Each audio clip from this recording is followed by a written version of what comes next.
Shalom, shalom, bienvenue dans ce nouvel épisode d'Archétectone, le podcast où nous revisitons les éléments de la parole de Dieu avec une perspective apostolique.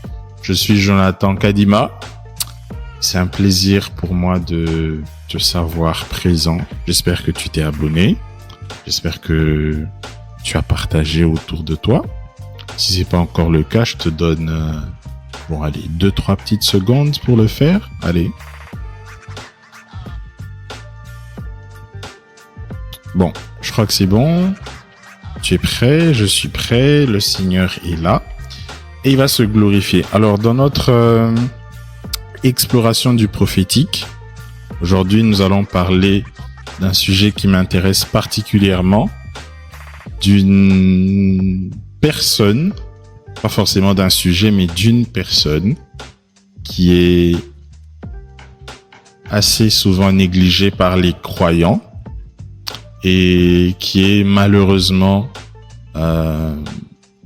mal perçu. Certains le prennent pour une chose, certains le prennent pour une puissance, certains ont un problème avec lui. Bref, j'aimerais parler du Saint-Esprit.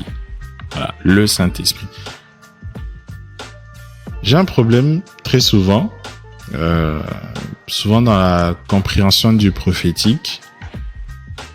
Ça, c'est peut-être un souci que j'ai avec mes frères les prophètes. Je vous aime beaucoup, mais franchement beaucoup. Et durant toute cette série sur l'initiation prophétique, je vais tout faire pour aider à ce que le peuple de Dieu puisse vous comprendre autant que possible. Mais j'ai quelque chose contre vous, un peu comme quand Jésus écrivait aux églises d'Apocalypse. Mais ce que j'ai contre vous, c'est que souvent, quand on parle du prophétique, directement, les prophètes sautent le Saint-Esprit. Ouais, souvent les prophètes ne parlent pas du Saint-Esprit. Ils vont directement expliquer que sont les prophètes, qu'est-ce que c'est l'esprit de prophétie, qu'est-ce que c'est l'esprit du prophète, qu'est-ce que c'est le don de prophétie, et tout ça. Et souvent, ils zappent la personne la plus importante, au fait, de tout le mouvement prophétique, qui est le Saint-Esprit. Parce que techniquement, nous ne pouvons pas parler de prophétique sans l'Esprit de Dieu, sans le Saint-Esprit. Et c'est vraiment, nous allons faire un effort, mais vraiment un effort, d'aller de la manière la plus simple possible, toujours avec une perspective apostolique, en réalisant que nous sommes envoyés, nous sommes sauvés, nous sommes membres du royaume de Dieu, et que nous devons accomplir les desseins de Dieu sur la terre. Voilà, et que, justement, avec cela en perspective, tout le reste devient beaucoup plus simple. Bref, en parlant du Saint-Esprit, déjà, élément de base, Dieu est esprit. C'est-à-dire que Dieu est esprit, c'est sa nature. Il n'est pas matériel comme le serait un bois ou comme le serait tout ce qu'on peut toucher de manière physique, mais c'est un esprit. Voilà, Dieu est esprit.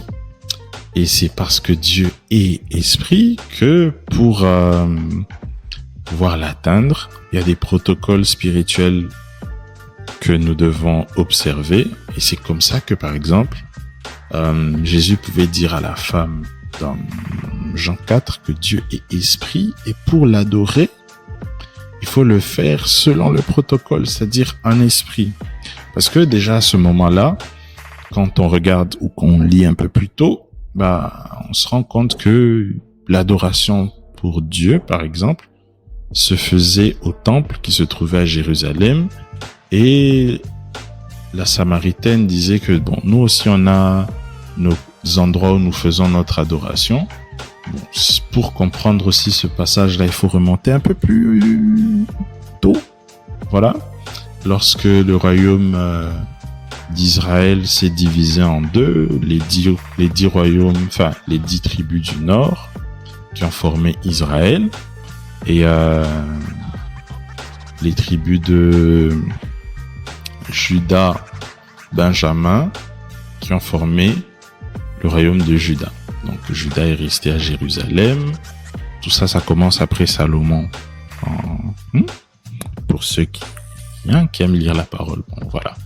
Et le royaume du Nord, justement, ils vont aussi se créer leur temple pour avoir, entre guillemets, l'adoration pour Dieu. Et le royaume du Nord va se mélanger à partir du moment où ils vivront des déportations. Eux, ils vont se mélanger avec d'autres peuples. Mais les Juifs vont rester purs. D'où, à un moment, ils vont même s'appeler Hébreux pour différencier des autres qui se sont un peu mélangés. Et c'est comme ça que, voilà quoi, il y aura une petite distinction entre les purs Juifs, ceux qui se sont pas mélangés, aux autres. Bref, c'est un peu d'histoire. C'est comme ça que la dame lui explique que elle répond à Jésus que bon, nous savons qu'il y a l'adoration se fait à tel endroit, l'autre comme ça. Bref, toute cette discussion là juste pour nous comprendre, nous faire comprendre. Bref, oh là là là là. Bon, ça c'est mon côté enseignant. Hein. Des fois, je commence comme ça et si je ne me retiens pas, on va aller dans autre chose que ce que Dieu voulait. Bref, revenons à nos moutons. Hein? On revient à ce qui est nécessaire. Bref, comme je l'ai dit, Dieu est esprit.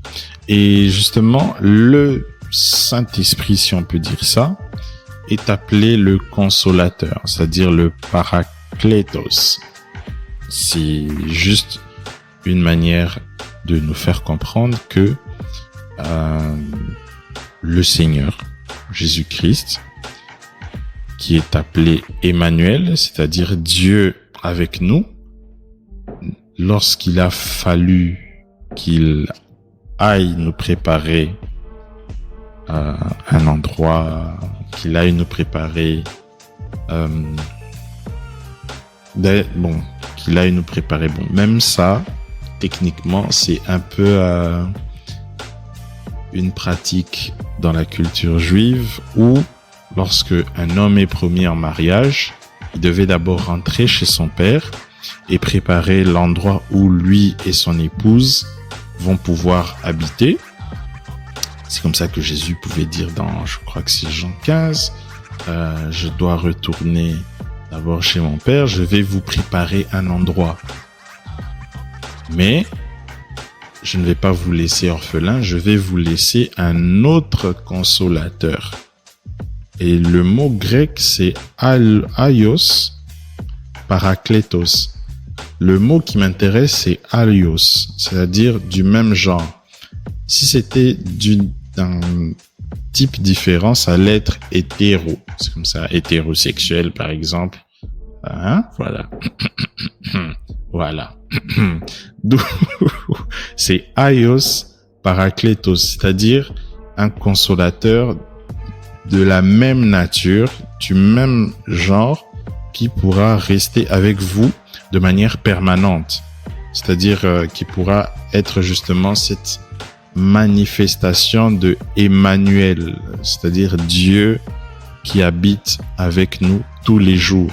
Dieu qui est désormais avec nous tous les jours. Quand on remonte dans Luc 1, je crois que ça doit être 1 ou 2, je sais plus, mais je crois que ça doit être soit 1 ou 2, lorsque la prophétie sur la venue de Christ est donnée, il y a ce mot Emmanuel qui est donné. C'est vraiment la nature. Dieu a décidé d'habiter avec son peuple, et cette fois-ci, ce n'est plus dans le temple de Jérusalem, mais c'est dans les temples vivants que nous sommes, que tu es. Donc, le Saint-Esprit est Jésus dans une forme différente. C'est comme ça que tout ce que le Saint-Esprit fait est orienté sur Jésus-Christ. Tout, mais alors tout, ce qu'il fait est orienté sur Jésus-Christ. Là, on commence d'abord calmement. Hein. Je sais qu'on est encore en train de stagner peut-être. Hein. On est encore en train de... Hein.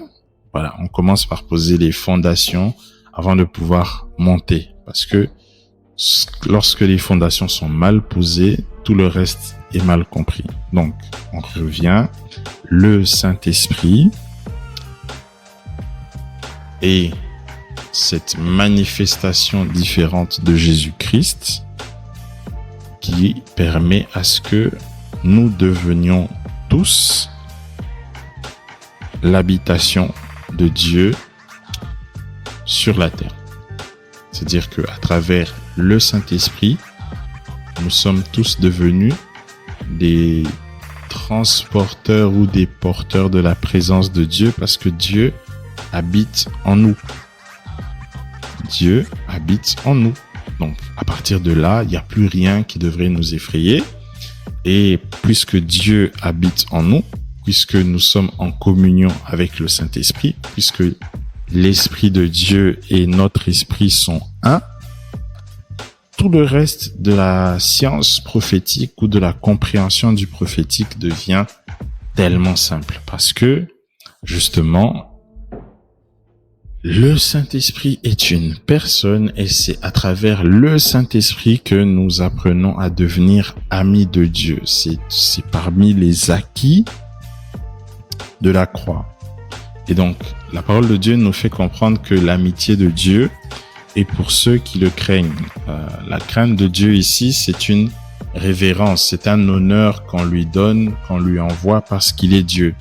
Et cet honneur est souvent remarqué dans les petites habitudes que nous avons, dans l'obéissance que nous sommes censés avoir et dans la gloire que nous devons rendre à Dieu. La crainte de Dieu est ce qui fait que certaines choses, tu ne les fais pas. Pourquoi? Parce que c'est déshonorer le Dieu que je sers. La crainte de Dieu, c'est ce truc-là, une vie consacrée qu'on mène, des choses qu'on ne se permet pas de faire ou des choses qu'on fait parce que nous honorons Dieu. C'est l'honneur qui est rendu au roi. C'est l'honneur qui est rendu aux personnes en dignité. C'est l'honneur qui est rendu lorsque nous apprécions le pouvoir ou l'autorité d'une personne. C'est ça la crainte techniquement, mais la révérence plutôt techniquement, mais là c'est pour Dieu, c'est différent. Et tu ne peux pas être une personne prophétique si tu n'as pas la crainte de Dieu. C'est impossible que Dieu devienne ton ami ou d'être compté parmi les amis de Dieu si tu ne sais pas valoriser ce Dieu-là que tu sers, si tu ne sais pas l'apprécier à sa juste valeur. C'est vrai que c'est Dieu, mais il y a des standards que nous devons avoir, des standards de vie où nous savons honorer le Dieu que nous servons. Nous savons apprécier la personne de Dieu. Notre génération est une génération qui a des fortes tendances de rébellion, qui a des fortes tendances qui ne respectent déjà pas les autorités, qui a du mal avec la soumission, par exemple, qui a du mal avec le respect des parents. Ça, c'est une dinguerie. Genre, notre génération, c'est, voilà quoi, genre, des personnes qui sont les canaux par lesquels nous sommes venus sur Terre, on les prend pour des, je sais pas moi quoi, pour X, Y raison, bref, des attitudes démoniaques. On a un problème avec l'autorité dans l'église, on a un problème avec l'autorité dans la société, on ne respecte rien, les institutions, on ne les respecte pas, bref, tu te demandes, mais, wesh, comment vous pouvez attirer la présence de Dieu, enfin, pas attirer la présence de Dieu, mais parce que ça compte pas, nous sommes déjà porteurs de Dieu. Ça, c'est un langage à proscrire, voilà, à bannir. C'est des choses, nous entrons dans la présence de Dieu, ça, c'est du gros n'importe quoi. Bref, c'est comment Dieu peut être dans un environnement où il est honoré si déjà avec les personnes que nous voyons, nous avons du mal à agir? Ça ne passe pas. Comment est-ce que Dieu peut se sentir à l'aise pour ouvrir ou partager ses secrets si nous ne savons pas l'honorer? C'est des choses à revoir, c'est des choses à revisiter un peu parce que c'est pas normal. Bref, continuons. Toujours dans cette même attitude, dans les bases nécessaires pour évoluer ou grandir dans sa relation avec Dieu. Lorsque on comprend justement que c'est à travers le Saint-Esprit que nous pouvons devenir amis de Dieu, on comprend aussi que la chose que le Saint-Esprit développe en nous, c'est le cœur d'adorateur. Et pour ça, pour bien illustrer cela, j'aimerais raconter une histoire. Voilà, c'est l'histoire d'un enfant. On va le prendre, un gosse de riche, voilà, si on peut dire comme ça, qui avait tous les jeux du moment et vivait dans une très grande maison. Et dans son école, tout le monde voulait se rapprocher de lui. Tout le monde lui faisait les yeux doux. Et un jour, il a décidé d'inviter toute sa classe à la maison. Quand ils sont venus, étrangement, la seule chose qui les intéressait était tous les jeux que le garçon possédait. C'est-à-dire que personne ne s'était intéressé à lui, mais tous étaient occupés ici et là. Et en fait, il s'est rendu compte que les gens qui étaient à ses côtés, les gens qui étaient justement ses amis, entre guillemets, il l'était juste pour profiter de ce qu'il avait et non pas apprécier qui il était. C'est-à-dire que il s'est rendu compte que, ils étaient là juste pour jouer à mes jeux, ils étaient là juste pour faire ceci, et personne ne s'est intéressé à lui. Ils l'ont tous laissé. Et en vrai, cette histoire décrit assez bien la façon dont la plupart d'entre nous voient Dieu. C'est-à-dire que beaucoup qui se disent entre guillemets chrétiens, nous voyons souvent Dieu comme juste celui qui possède les bénédictions, celui qui possède la puissance, celui qui possède l'onction, et celui qui possède énormément de choses. Et par conséquent, malheureusement, nos temps de prière sont souvent des temps de requête sur requête, et on ne laisse jamais à Dieu un moment pour qu'il s'exprime déjà. On vient souvent à Dieu avec les mauvaises motivations, c'est-à-dire c'est comme si on allait devant Dieu comme si c'était un majordome. Voilà, Dieu, je veux ça. Merci, au revoir et à demain. Bref, comment vous voulez que Dieu puisse parler si on le prend comme un produit commercial? Beaucoup, en tout cas, ont pris Dieu comme un produit commercial. C'est-à-dire, voilà, tu es là, tu satisfais mes besoins. Sinon, je te tège. Et puis voilà. C'est comme ça qu'il y a beaucoup de personnes qui sont frustrées parce que, malheureusement, et c'est pas de leur faute au départ, c'est qu'on leur a prêché un évangile, entre guillemets, qui présentait justement Dieu comme un produit commercial. C'est-à-dire, viens à Jésus, tu vas voyager. Viens à Jésus, tes problèmes vont s'arrêter. Viens à Jésus ceci, viens à Jésus cela. Et parce qu'ils sont venus pour les mauvaises raisons, ils se présentent devant Dieu, devant le Père pour les mauvaises raisons. Et ils finissent par vivre dans une frustration incroyable parce que, étant donné que les fondations sont mauvaises, ça produit des mauvais résultats qui conduisent à une frustration. Et cette frustration-là qui fait que, pour plusieurs, dès que l'ennemi se présente, dès qu'il y a un semblant de petit mensonge, allez, c'est fini, boum. Ils sont prêts à rétrogradés pour la plupart, et certains même au pire. Certains au pire,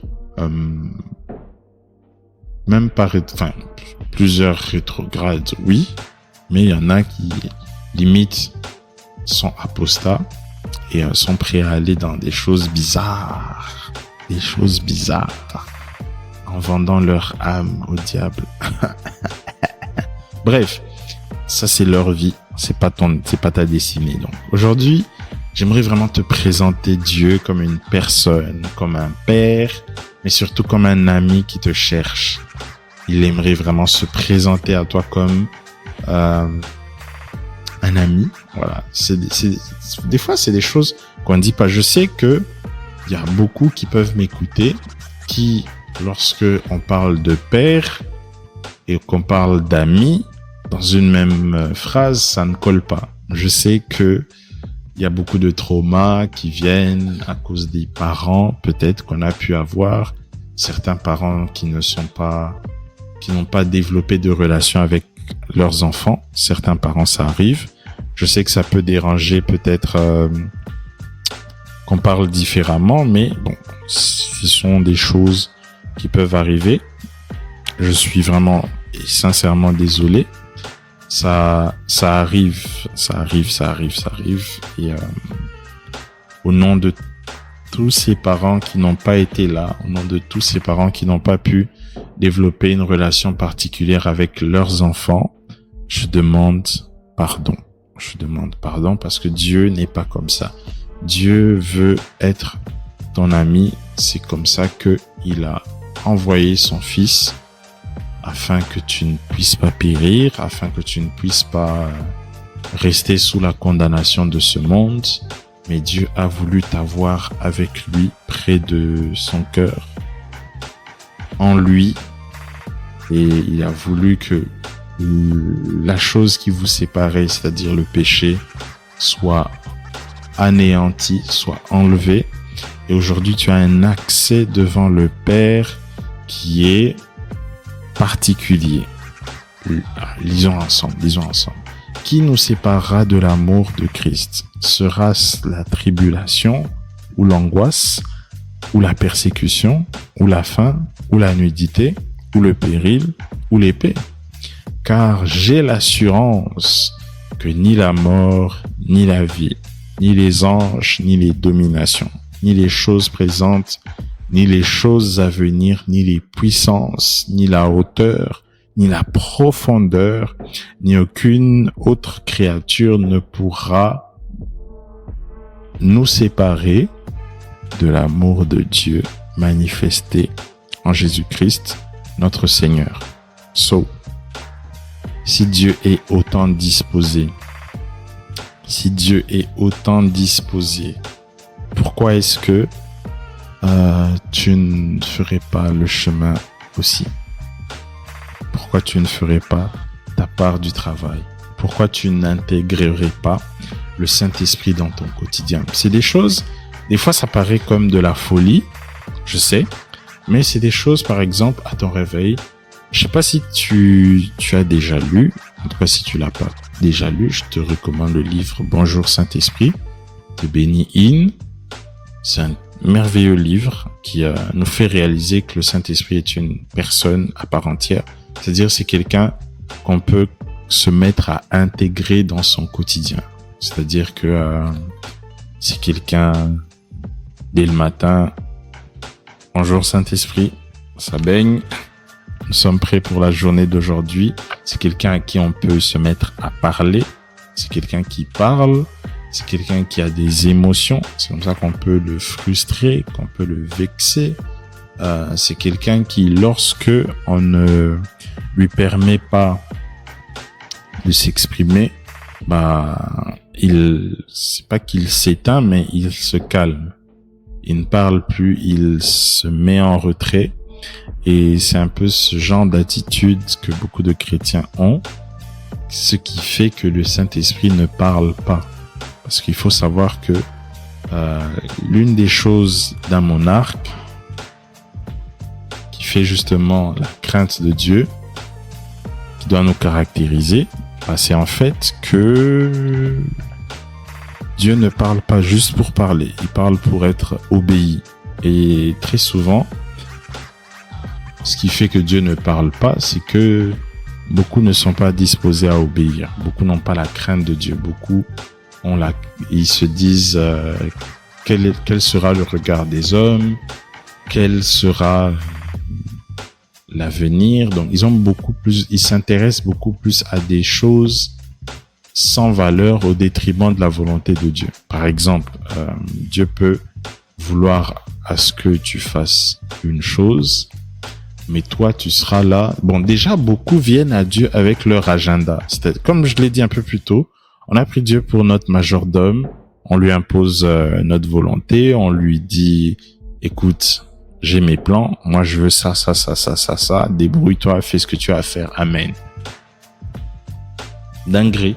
Donc, à partir de ce moment-là, comment vous voulez que Dieu parle quand toi tu as déjà ton agenda? Comment est-ce que déjà Dieu va parler quand toi tu te dis bon que si je dois faire, mais bon, comment est-ce que mes parents vont le prendre? Comment est-ce que tel autre va me voir? On se soucie un peu trop des choses secondaires et c'est comme ça que par exemple beaucoup de chrétiens ont un problème avec le prophétique. Ils ont du mal à vouloir marcher avec Dieu parce qu'ils ont un agenda différent. Ils n'ont pas la crainte de Dieu.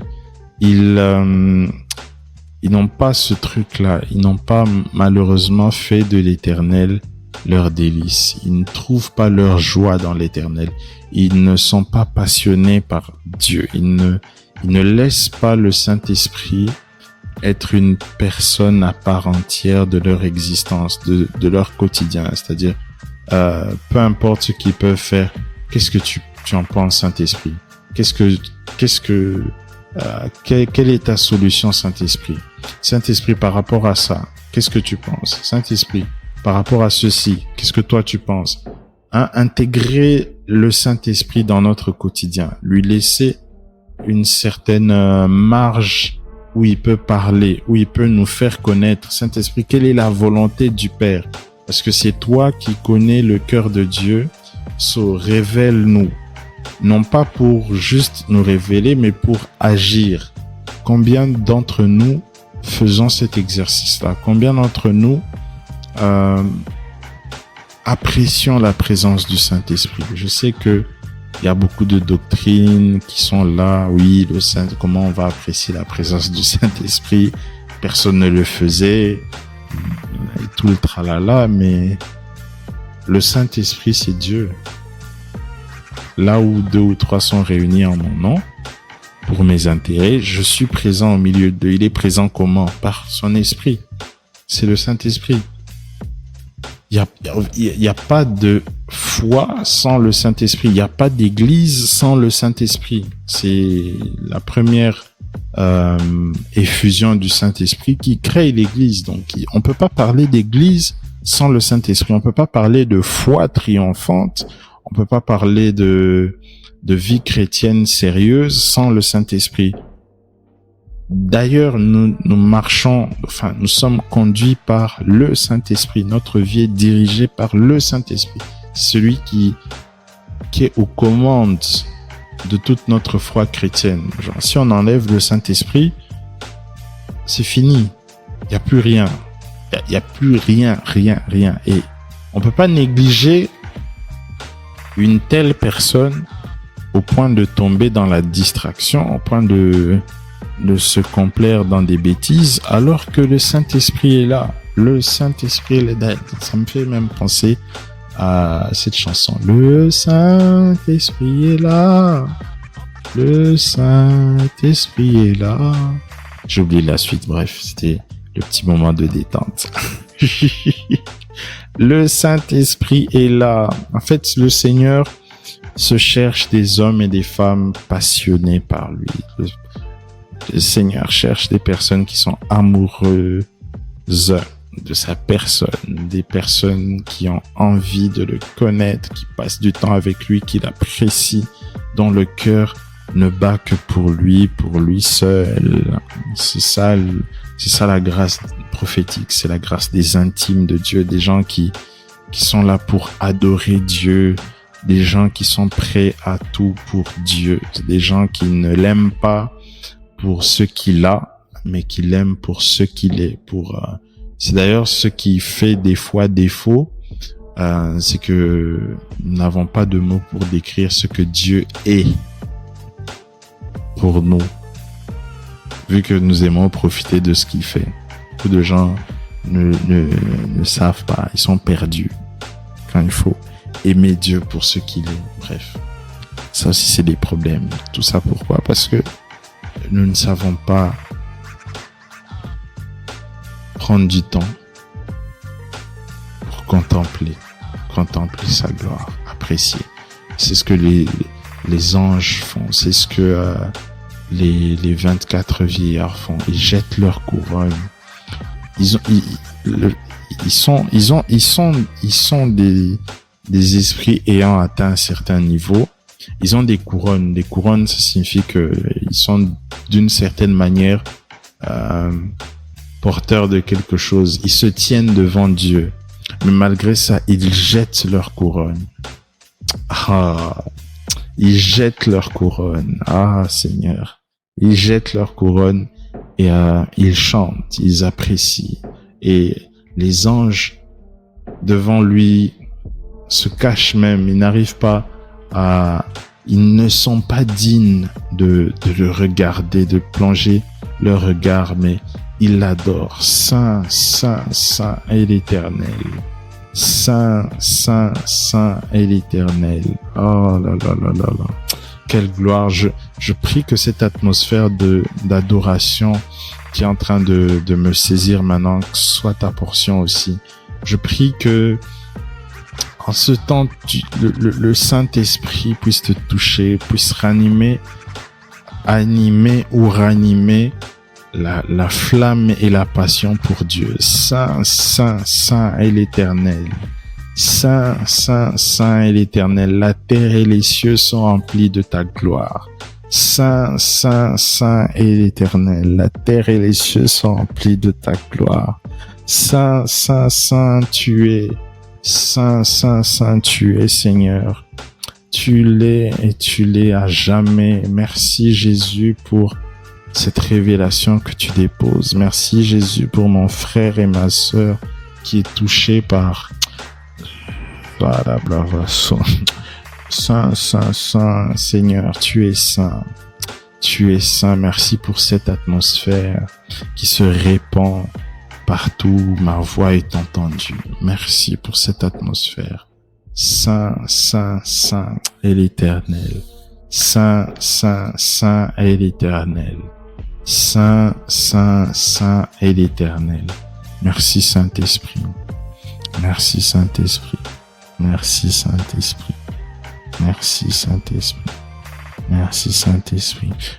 Si tu n'as jamais expérimenté le baptême du Saint-Esprit, je prie, je décrète que ce soit ta portion. Saint-Esprit, touche ces cœurs qui ne te connaissent pas encore, qui n'ont jamais expérimenté le baptême en toi, que ce soit accompagné d'une forte manifestation, que ce soit accompagné d'un parler en langue différent, que ceux qui avaient perdu la passion de Jésus-Christ, la passion de connaître le Seigneur, que cette passion soit renouvelée. Seigneur, manifeste ta gloire. Merci Saint-Esprit pour ces cœurs. Merci Saint-Esprit pour ces vies. Merci Saint-Esprit pour ces transformations. Ceux qui n'ont jamais rencontré le Seigneur, ce jour, c'est votre jour. Jésus-Christ vous touche. Saint-Esprit, tu es celui qui convainc les cœurs du péché et qui les fait voir, qui révèle la puissance du Seigneur à eux. Touche des cœurs. Saint-Esprit, tu es puissant. Toute la gloire à toi, Seigneur. Toute la gloire à toi, Seigneur. Merci, Saint-Esprit. Merci, Saint-Esprit. Je crois que on va s'arrêter là pour aujourd'hui parce que c'était pas prévu. Saint-Esprit, c'était pas prévu. En tout cas, ce n'était pas comme ça. C'est le Saint-Esprit qui est dans ses œuvres. Merci, Saint-Esprit. Merci Saint-Esprit. Merci Saint-Esprit. Merci Saint-Esprit. Manifeste ta gloire. Va au-delà de mes mots, Seigneur. Va au-delà de mes mots. Va au-delà de tout ce que j'avais prévu d'expliquer. Va au-delà de tout ce que j'avais prévu de partager. Et que ce soit une expérience avec toi. Que ce ne soit pas juste des mots où je parle de toi, mais que ce soit une expérience dans la vie de mon frère, de ma sœur qui m'écoute. Que ce soit une expérience qui est un avant et un après aujourd'hui. Merci Saint-Esprit. Merci Saint-Esprit. Merci Saint-Esprit pour la manifestation. Merci parce que à travers toi, Jésus est glorifié dans la vie de mon frère, dans la vie de ma sœur. Merci Saint-Esprit. Dans le nom de Jésus. Les choses de l'esprit ici, c'est compliqué.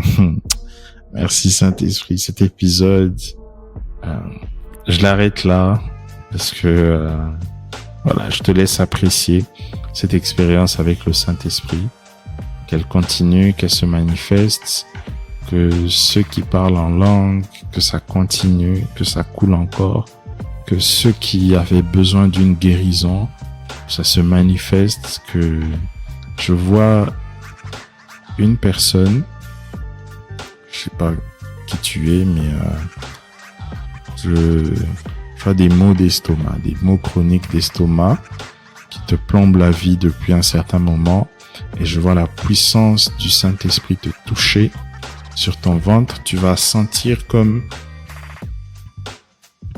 du feu dans ton ventre.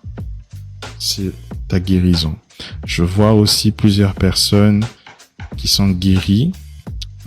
Merci Saint-Esprit, qui sont guéries. Je vois des personnes souffrant de surdité aiguë et moyenne qui sont restaurées maintenant. Une oreille qui n'entendait pas ou une oreille qui entendait difficilement. Par la puissance du Saint-Esprit, vous êtes guéris.